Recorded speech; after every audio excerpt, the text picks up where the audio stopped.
Hego Euskal Herriko parlamentuetako azken saioak gaur eginikoak aleia ez dira nola nahikoak izan. Nafarroan eta Euskal Autonomia Erkidegoan gaur egin dute aurrekontuen inguruko bozketa.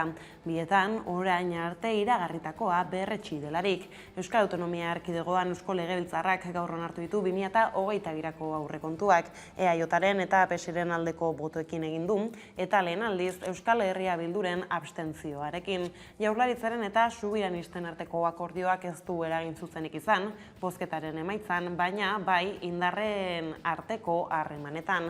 Era berean foru gobernuak zerga erreforma eta aurrekontuak erdietsi ditu, hala Maria Txibiteren gobernuak egonkortasunaren koltxoiarekin aurrera egin ahal izango die aurretik datozen hilabete ekonomiko eta sanitario zalantzagarriei. Arrakasta politiko hori hala ere zapuztu egin daiteke hitzarmen ekonomikoaren legearen erreformarekin.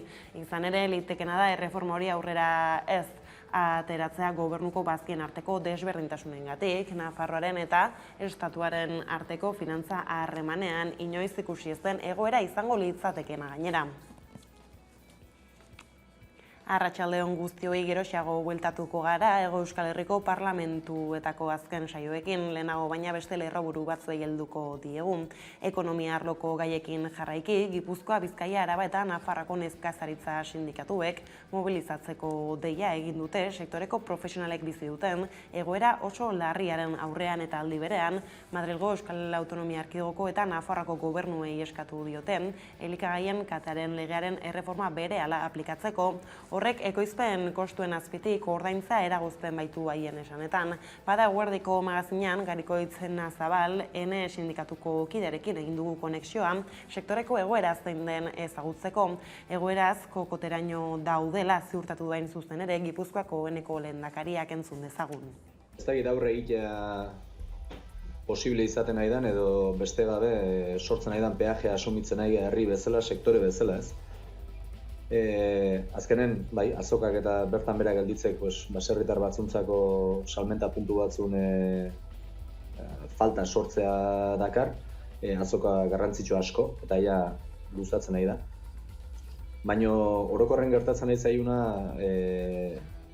sektore bezala arazo estrukturalagoa da, ez? Eta orokorren da baserritarrak bere gainkostuk ezin dizkiola orokorren sektore bezala eta azpisektore praktikamente danetan bere produktuei aplikatu ez, beste sektore batzuk egiten duten bezala. Oso ohikoa da gaur egunen, danak itzetia, argindarra io da, hidrokarburoak io dira, ez da izar, orduan edozein produktu X galestiago dago. Eta sektorean urtebete baino gehiago da, olako denoi galestitu zaizkiun insumo horietatik aparte, batipat zerealan prezio gorakada bildurgarri batzuk eduki dituenak ez, prestan espekulazioarik eta garelako, mundu mailako arrazoi ezberdinak, arrazoi deitu baldin badakioke, baina gu sufritzen nahi ganak ez, eta batipat hori abeltzaintza sektoreetan. Eta urtebete baino gehiago kargaik asumitzen nahi dena, baserritarrak geok gehala ez, askotan gure produktu gainkostu horri tokatzen zaion prezio goeroi inputatu ezin ditu. Lan gatazkekin jarraiki Gasteizen, sexu genero trantsizioa abiatu zuen langile baten jazarpen sindikal eta transfoboa salatu du Bart Labek. Gasteizko lan ikuskaritzan egin dute kontzentrazioa, kontziliaketa egin den bitartean ez dute akordiorik lortu, eta beraz kasuak epaitegietara joko du langilea azaroan kaleratu zuten. Azaroan Nobadeko enpresan lan egiten zuen langile bat kaleratu zuten. Enpresaren erabakiaren atzean bi arrazoi zeuden. Alde batetik, aurreko udaberritik sexu genero transizioa abiatu zuela, eta bestetik pertsona hau hauteskunde sindikaletan laben zerrendan joan egin zela. Honen aurrean, labek jazarpen sindikala eta transfoboa salatu du kaleratutako langileari bere babesa erakutsi eta bere berronarpena eskatuz. Labek enpresei gogorarazi die identitate sexu generikoa zein orientazio sexuala edota genero adierazpenagatik diskriminazioak ekiditeko protokoloen beharra. Osasun arloko lan gatazketa berriz Arabako, Bizkaiko eta Gipuzkoako osasun etxeen aurrean protestara atera ziren bart eta etsipenez mintzatu ziren beharginak. Osakidetza eta bereziki lehen mailako arreta kolapsatuta ikusten duten COVID-19aren oldarraldi betean herritarren premiei erantzun ezin da. ELA, LAB, SATXE, Comisiones Obreras eta UGT sindikatuek deitu zuten atzoko mobilizazioetara. Bereziki azken asteetako okertzea salatzeko eta Eusko Jaurlaritzako osasun sailari konponbideak eskatzeko. Osasun etxeetako langileek eten bat egin zuten eguneroko jardunean protestara batzeko eta alboan izan zituzten Euskal Herria Bilduko eta Elkarrekin Podemos iuko ordezkariak. Sindikatuak bat datoz diagnostikoan lehen arretaren egoera jasan ezina da, bai langileentzat, bai herritarrentzat, baina arazoa ez da oraingoa. Eta COVID-19 aipatu dugula, txertaketa indartu eta kalean maskara derrigortuko duela esan du Pedro Sánchez Espainiako gobernuburuak, bihartik indarrean izango dira neurri berriak. Iñigo Urkullu Jaurlaritzako lehendakariak ez ditu hartuko berak proposetutako neurriak eta Maria Txibite Nafarroako lehendakariak adierazi du COVID ziurtagiria zabaltzeko asmoa duela.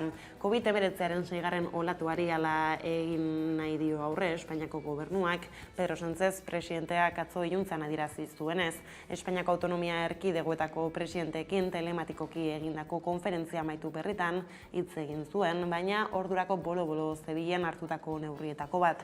Aire zabalean maskararen erabilera derrigorrezko egitearena. Ezoiko ministro kontseilu batean onartu berri duten neurri hori lege dekretu bidez gaur egin dute eta bihar indarrean izango da neurria. Urkulluren arabera atzoko bileran ez den aukerarik egon akordio komun bat lortzeko erkidego guztien artean, eta ados jarri ezean eta eraginkortasunari erreparatuz esan du, ezin direla lurralde batean murrizketak ezarri, inguruko lurraldetan murrizketa berberak ez badituzte. Txibitek aldiz COVID ziurtagiria leku gehiagotara edatzeko asmoa agertu zuen bilkuran, edo nola ere azpimarratu zuen mugikortasunarekin lotutako neurririk ez dutela hartuko. COVID-19aren bueltako gaiekin bukatzeko berriz, Ipar Euskal Herrian 5 eta 11 urte arteko haur guztiek jarri dezakete dagoeneko izurriaren aurkako txertoa izan ere, Olivier Beran Frantziako osasun ministroak atzo goizean baieztatu zuen jada hartu daitekela txertatzeko orduan. Orain arte 5 eta 11 urte arteko haur zaurgarrienek bakarrik hartu altzuten txertoa. Horrez gain, iparraldetik mugitu gabe, migranteak laguntzen dituzten atxiloketak salatu ditu etorkinekin kolektiboak. Azken asteetan etorkinei laguntza ekarri dieten hainbat lagun atxiloaldian atxiki ditu frantziar poliziak. Hala etorkinekin kolektiboak, migranteak eta hauek laguntzen dituzten pertsonen tratamendua salatu du. Estatuan egonaldiaren erregulartasunari behatu gabe norbaiti laguntza ekartzea eskubide bat dela nabarmendu du kolektiboak. Kontseilu Konstituzionalak erabakitako aurridetasunaren printzipioa gogora ekarri du ere, migrantei lagundu dieten hainbat pertsona atxilotuak izan ondotik azken asteetan Ipar Euskal Herrian. Egoerak harritzen eta mintzen dituela deitoratu dute horrela. Ordea eguneko lerroburuekin bukatzeko kiroletan ados pilotak binakakoa egingo du lehen aldiz, maiatzean sortu zen ados, emakume pilotarien lehen klub profesionala. Hori eginda mugarri bat ezarri zuten pilotariek 3 helburu nagusirekin sortu zuten. Txapelketa gehiago jokatzea, lan baldintzako betza eta euren buruaren jabe izatea. Asmo hirukoitz hori oinarri hartuta, beste pauso bat eman dute eta estreinakoz binakako txapelketa egingo dute. Igandean abiatuko da, Latasan Nafarroan eta Azkoitian Gipuzkoan jokatuko dira finalak. Otsaiaren 27an hain zuzen ere igandeko jaialdian lehen mailako 2 partida hauek izango dira. Etxeberria Ira eta Iturriaga Egainaren aurka eta Kortazar Eizeiza Jantzi Etxenikeren kontra. Bada eguneko lerroburuak horrela iritsi da eguneko argazkiari heltzeko unea. Euskal Autonomia Erkidegoan Eusko Legebiltzarrak gaur onartu ditu 2022ko aurrekontuak. Udane Arreo kazetariak jarraitu du saioa. Eusko Legebiltzarrak Araba, Bizkaia eta Gipuzkoarako datorren urteko aurrekontuak onartu ditu. Denera 13.108 milioi euro balio duten kontuak dira, aurtengoak baino 106 gehiago. Inbertsioa da lehentasun nagusia, 50% hasiko da inbertsioa 2022an konparatuz 21 konparatuz, hori alde batetik, eta gero beste aldetik ere kontutan hartu behar da, osasuna, da hezkuntza eta politika sozial guztiari errekursoak ikitzen direla, ez, nahikotasunagaz, ez, hor murrizketarik ez egoteko. Eusko Jaurlaritza osatzen duten PSE eta EAJaren babesarekin onartu dira, eta lehen aldiz EH Bilduren abstentzioarekin. 76 eman dugu botoa, 51 boto alde, 10 kontra, 21 abstentzio, beraz, onartuta geratu da. Horren bestez bada, onetsita geratzen da Euskadiko Autonomia Erkidegoko 2022. Urteko aurrekontu orokorren legea. Jaurlaritzaren eta subiranisten arteko akordioak ez du eragin zuzenik izan bozketaren emaitzan, baina bai indarren arteko harremanetan. Euskal Herria Bildu abstenitu egingo da gaur, de facto onartuak zeuden aurrekontu hauetan hobekuntza adierazgarrien truke. EH Bildurekin hainbat konpromiso eta 253 milioi euroko balioa duten aldaketak adostuta iritsi dira aurrekontuak. Konpromiso horien artean dira klima larrialdirako, osasun arlorako, gutxieneko soldata hobetzeko edo alokairuaren prezioa kontrolatzeko bideratuko diren diru kontuak.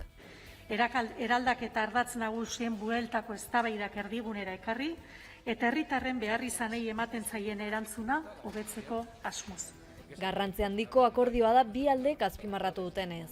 PP Ciudadanosek, Elkarrekin Podemosiuk eta Voxek aldiz aurka bozkatu dute. Oposizioaren ustez ez direlako Arabak, Bizkaiak eta Gipuzkoak behar dituzten aurrekontuak. Gauzak horrela gaur onartuta urtarrilaren batetik aurrera sartuko da indarrean. Famoso auzolan, lema de su gobierno. Era berean aurrekontuen bozketa egin dute Nafarroako parlamentuan ere, hala zerga erreforma eta aurrekontuak erdietsita Maria Txibiteren gobernuak egonkortasunaren koltxoiarekin aurre egin ahalko izango die, aurretik datozen hilabete ekonomiko eta sanitario zalantzagarriei. Nafarroako 2022ko aurrekontuak onartu dira gaur. Nafarroako gobernuak aurrera atera ditu 2022ko aurrekontuak EH Bildurekin egindako akordioari esker, 3. urtez jarraian, eta akordioak gutxieneko pentsioak 800 eurora igotzea ahalbidetzen du. Horrez gain, udalerrien finantzaziorako 16 milioi euro gehiago gaineratuko dira, eta osasunean 2 milioi euro gehiago. Bien bitartean, UPNek eta Nafarroako PPek gogor kritikatu dute akordioa. Akordio horren baitan gobernuak gastu publiko eta fiskalitatean aurrepauso berriak ematen jarraitzeko konpromisoa hartu du. Eta beraldetik EH Bilduk beste talde parlamentariek aurkez ditzaketen osoko emandakien kontra bozkatzeko konpromisoa hartu du. Horrela, Nafarroako hurrengo aurrekontuak eta 2022ko neurri fiskalen legea ere aurrera ateratzea ahalbidetuko du koalizioa abertzaleak. Nafarroako parlamentuko urteko azken osoko bilkuran zerga erreforma ere bozkatu da. Eta Nafarroako gobernuko kideen arteko desberdintasunak arriskuan jartzen dute hitzarmen ekonomikoaren erreforma. Geroa Bairen eta EH Bilduren abstentzioak Nafarra Sumaren esku utzi baitu Ogasunak eta ministerioak adostutako erreforma. Eta PSNek ohartarazi du atzera botatzeak arriskuan jarriko lituzkela egiteke dauden transferentziak.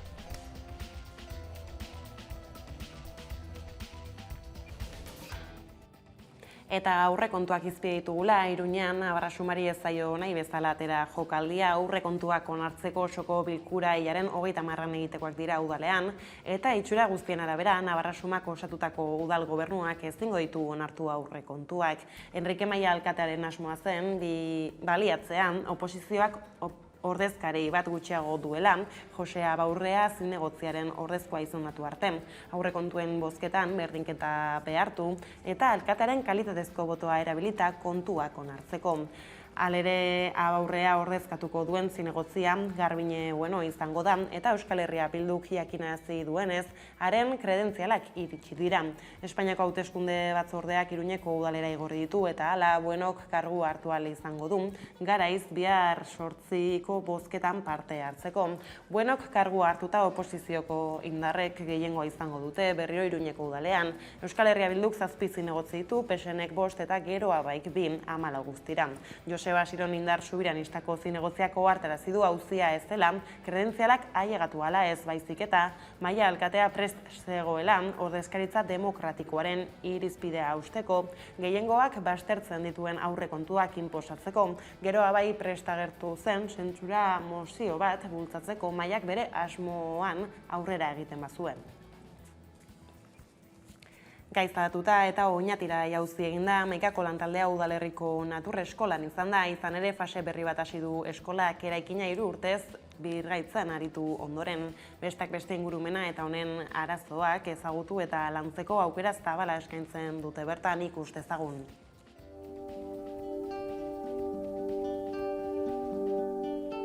Oñatiko natura eta giza jarduera ezagutzeko aukera ezin hobea da Aizkorri-Aratz Parke Naturalaren ondoan kokatzen den natur eskola. Udalaren helburua guztiz pedagogikoa dela nabarmendu digu Asierrira eta Oñatiko ingurumen zinegotziak.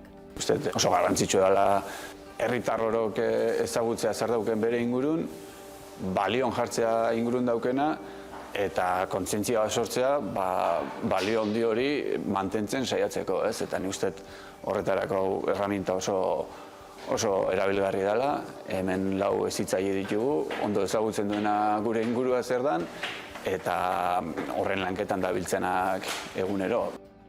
Ingurumena eta honen arazoak ezagutu eta lantzeko aukera zabala eskaintzen dute Oñati eta Aizkorri-Aratz Parke Naturalean egiten dituzten irteerekin zein instalazioetan burututako tailerrekin. Adin desberdinetarako bai aurretatik hasi eta nerabek arte ikastetxeekin batera koordinazioan, gai desberdin askoren inguruan, bai jendie mendi irteerak, erreka ingurutan irteerak bai, bertan tailerrak montatzen dira, ogia egiten erakusteko, papera egiten erakusteko, hegazti behaketak, Oñatin ditugun ekosistema desberdin guzti hauek aztertzen dira, bertatik bertara. Hemen Aizkorri-Aratz Parke Naturala hemen bertan daukeu, eta hori aprobetxauz, irteerak ere egiten dira, bai Aragotz ingurura, Arantzazu ingurura, eta esan zer eskaini asko daukegu. Ikastetxetako gazte, aurre eta gazte aparte, herritarren ere zabaltzen da nola, jardunaldi desberdinak oten die urtean zehar, bai ingurumen jardunaldik, bai ura eta erreken hastea, eta horren barrun, bai erakusketak diala, horiek ja kulturretxen egiten dienak, bai mendi irteerak, hitzaldik eta bar, horre berak natur eskola bertan presente dago, berak gidatutako izaten die, eta hori ere izaten da herritarrekiko beste eskaintza bat.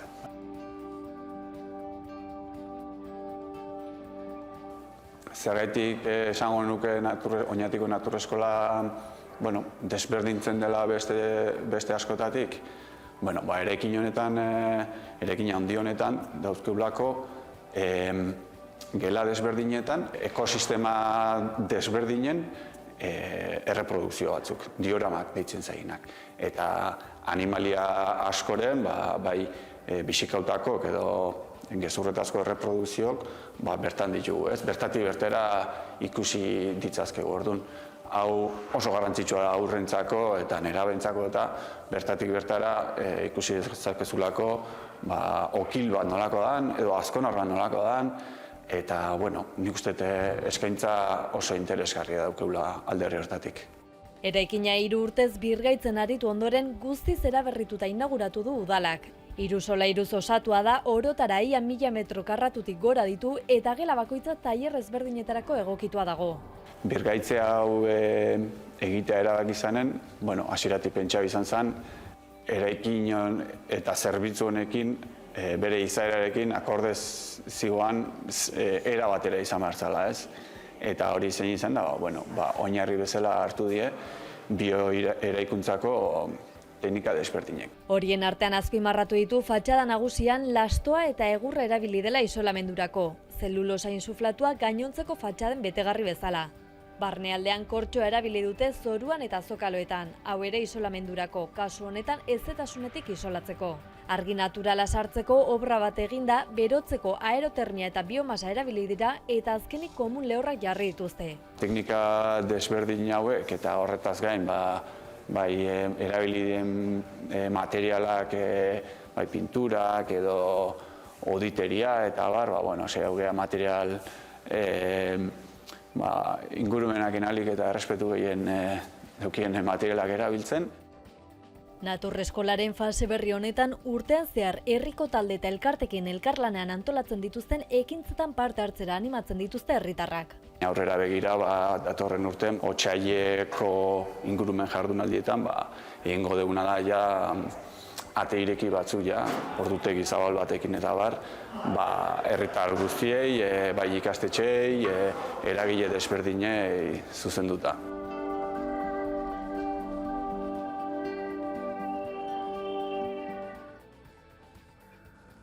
Koronavirusarekin bueltan aipatu ditugu dagoeneko lerroburuetan, Espainiako gobernutik Hego Euskal Herrira heldu diren neurri berriak. Naiz eta bihartik aurrera maskara kalean jarri beharko dugun, ziurgabetasunak bere horretan darrai. Horregatik, Gabon oporren inguruan galdezkaritu da Hamaikako lantaldea Gasteizko kaleetan. Entzun dezagun beraz, zein den gasteiztarren iritzia. Ikusten duzuenez, Gasteizen da Hamaika Telebista eta aprobetxatu nahi izan dugu Eguberrien atarian gaudela, kale galdeketa bat egiteko, Eguberrien inguruan esan bezala eta COVID-ak izan duen eragina ezagutzeko. Pues mira, yo concretamente me voy a ir al pueblo a pasarlo pues con mis hermanos, pero nada, somos 3 de familia y vamos a estar los 3 sencillas. Hemen Gasteizen egongo gara, familia, eta umeari dagokionez egun batzuk amaren gurasoen etxean eta beste batzuk nire gurasoen etxean. A ver si podemos juntarnos la familia, que hace tiempo que no nos juntamos. Yo personalmente pues me he hecho a la idea de que es algo con lo que tenemos que aprender a convivir. Y por tanto, medidas de seguridad y esto y tal, pero que hay que convivir y que la vida la tenemos que seguir igual. Egon dira gustatu zaizkigu egoerak. Egun batean adibidez gaixorik zegoen umea, eraman nahi genuen ambulategira eta esan ziguten mukiak eta holan bazegoen agian hobeto kontsulta telefonikoa. La atención primaria deja bastante que desear, no por los profesionales que están a tope, pero a mí esto de las consultas por teléfono me parece increíble. Tengo tos y para auscultarme como me lo hacen por teléfono. Presioen igoera egon da, bai. Zertxo bai nabaritu egin da.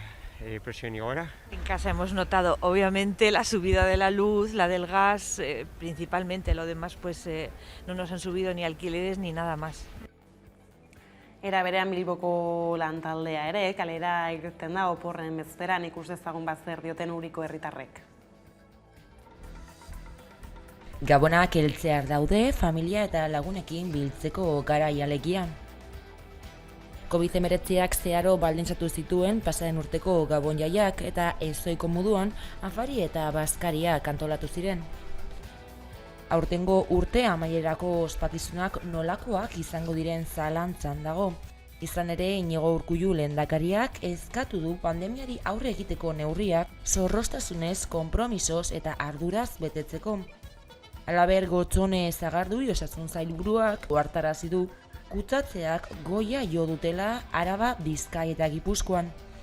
Horiek horrela, oposizioak salatu du Osakidetza gainezka eginda dagoela eta baliabide gehiago jartzeko eskatu diote EH Bilduk, Elkarrekin Podemosek, PPek eta Ciudadanosek Eusko Jaurlaritzari. Gabon jaiak ezbaian herritarren iritzia ezagutu nahi izan du Hamaika Telebistak. Bai, ospatuko dira, baina COVID dela eta izango da pasaren urtean bezala edo antzerakoa. Kontuz ibili beharko gara, da familiak banandu edo taldeka egin, da jazta. Ondo pasada da ikusan Gabonak eta jai guztiak. Izango dira igazkoaren antzera, normaltasunetik oso urrun. Ezin dugu 30 familia ezin gara batu, egin beharko dugu nukleo txikietan. Eta, horrek ez dugu esan gure txarto pasatuko dugunik, ondo pasatuko dugu.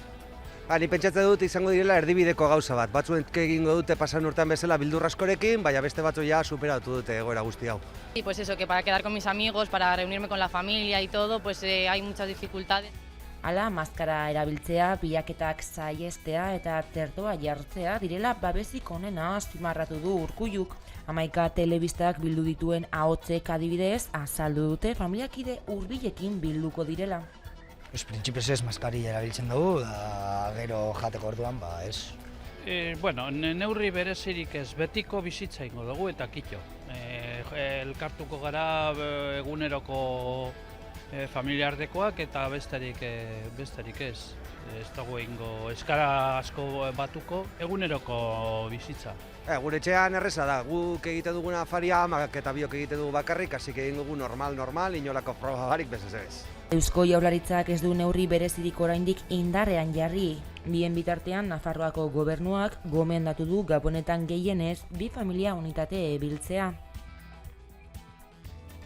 Gaizatuta, Dream Painter proiektua aurkeztuko dute Tabakaleran, aurkeztu dute Barbara Imar artista bikoteak sortu dute ametsak margotzen dituen robotan. Atzo aurkeztu zuten Donostian izan bezala eta bertan izan zen 11 lantaldean. Sendotzen ari garen lanildo honen aldeko apustua 2020ko uztailean abiatu zen, Media Laben sorreraren bitartez. Dream Painter elkarlanaren abiapuntua teknikarren gonbidapena izan zen.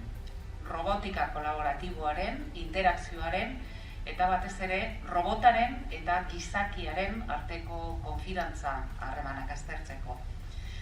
Dream Painterrek bisitarien ametsak entzuten ditu eta mural bat margotzen du amets horiek interpretatzerakoan.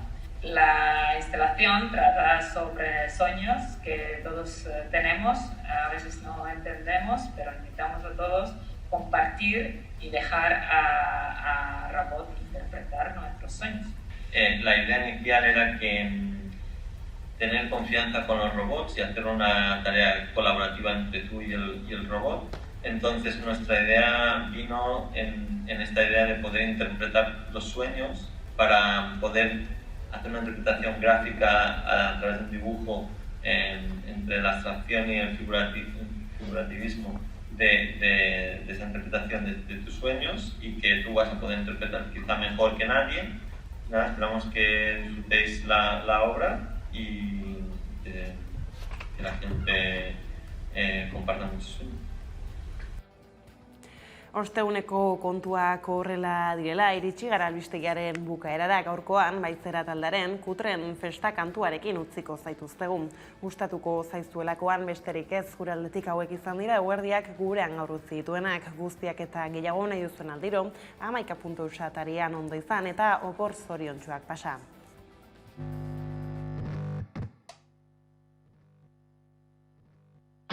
Ez da